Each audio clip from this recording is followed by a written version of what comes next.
Hey, I'm Corrine Levy. And I'm Emily Dreyfus. And welcome to Rumor Has It, the show where we round up the week's biggest tech rumors. And then we vote on which ones sound legit and what seems like it will never, ever happen. And remember that you can vote along with us, so keep your eye out for the poll in the interactive player if you're watching on CNET. First, Cult of Android reports that ASUS may be working on a new low-priced Android tablet that's just a little bit stripped down from the Nexus 7. Why do they think that? Because someone apparently tested an ASUS tablet matching these specs on benchmark site glbenchmark.com.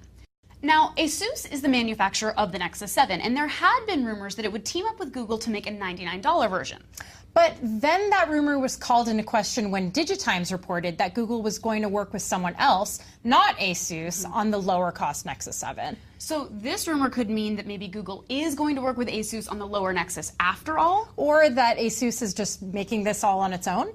Or that these benchmarks are an error, this tablet doesn't exist, and that we can go back to watching Homeland and not worrying about this rumor. Amen.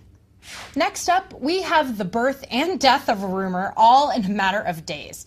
TechCrunch reported that WhatsApp was in talks to be acquired by Facebook. WhatsApp Messenger is a popular cross-platform mobile chat program with about 100 million daily users. The thing is, however, we don't buy it, and here's why. This week, Facebook announced its own new Messenger app, which is essentially an instant messaging network complete with separate apps to use the service, but people need only a phone number and no Facebook account to use it. So it's basically a WhatsApp copycat.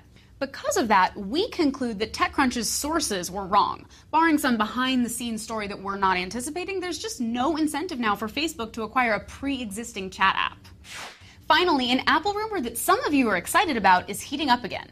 Back in September, we reported a rumor that Apple was coming out with a streaming music service, and now market research firm BTIG Research predicts that this will in fact happen sometime in 2013.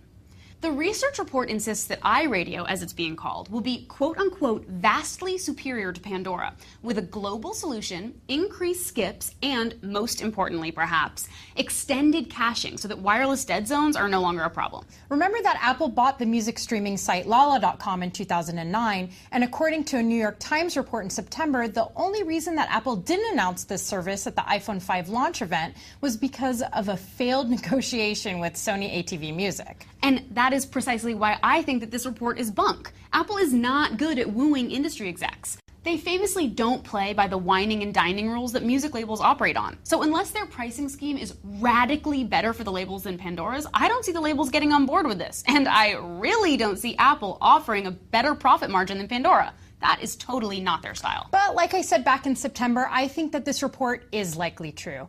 Pandora is the one product that Apple has not yet tried to kill. And making the radio button more prominent in iTunes 11 is further evidence that Apple has something up its sleeve.